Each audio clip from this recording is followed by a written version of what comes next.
Firefighters watched from their fire trucks as wildfires continue to burn on Thursday, near Calistoga, Calif. JC Huangap. The death toll from a series of blazes in Northern California has reached at least 31 people, making it the deadliest week for wildfires in the state's history. Officials are warning that more deaths are likely.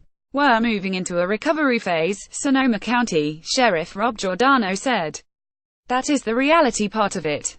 Speaking late Thursday, Giordano said that 2 more bodies had been recovered as search teams moved into areas where people had been reported missing in the wake of the fires. We have found bodies almost completely intact, and we have found bodies that were nothing more than ash and bones, Giordano said. His office released the names of 10 of the dead, all aged 57 or older, on Thursday. Among the dead was 75-year-old Carmen Berries, who died Monday in the Tubbs fire as she and her husband, Armando, tried to shelter in a swimming pool. The San Francisco Chronicle writes they held on through the long hours of the night, until the flames that had destroyed the house on the forested cul-de-sac finally began to recede, until the heat was no longer unbearable. And just before daybreak, just as the worst of the inferno had passed, Carmen Berries stopped breathing. She died in the arms of her husband of 55 years. Her husband, 76, suffered serious burns but survived. A helicopter flies through the smoky sky to drop a load of water on a wildfire on Thursday in Sonoma, Calif.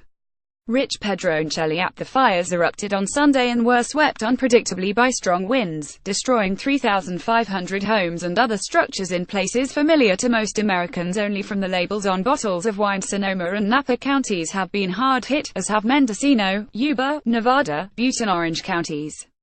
21 fires span 300 square miles. Most were less than 10% contained as of late Thursday. We are not even close to being out of this emergency, said Mark Giarducci, director of the state's Office of Emergency Services. Firefighting crews, more than 8,000 strong, have been working for days with little rest on tough terrain with no real idea when it will end, NPR's Eric Westervelt reports on Morning Edition. We're pretty exhausted. It's pretty steep terrain. We've been dealing with trying to save the structures, Sonoma firefighter Stephen Moore tells NPR, adding that help's gotten very little sleep in 4 days of battling fires. The winds aren't helping, Moore says. All we can do is get to the structures as fast as we possibly can and save what we can. Shirley Zane, one of the district supervisors for Sonoma County, says she flew over communities that looked like war zones. They looked like somebody had bombed them. The air quality is very dangerous right now, she tells NPR. It's thick, with brown smoke. People cannot really go outside. It's really not safe. You see a lot of people going around with face masks. Wayne Peterson of Sonoma described the air as acrid.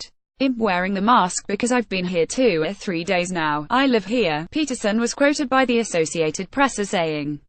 It's starting to really affect my breathing and lungs, so I'm wearing the mask.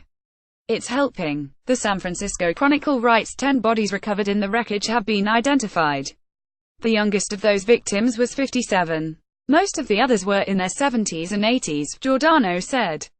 The advanced ages of many of the deceased corroborated the suspicions of several survivors who described harrowing escapes without prior warnings and were skeptical that their elderly neighbors could have made it out. Giordano said it would be unrealistic to think there would be more victims. Of the 1,100 people reported missing in Sonoma County since Monday, nearly 400 are still unaccounted for, he said.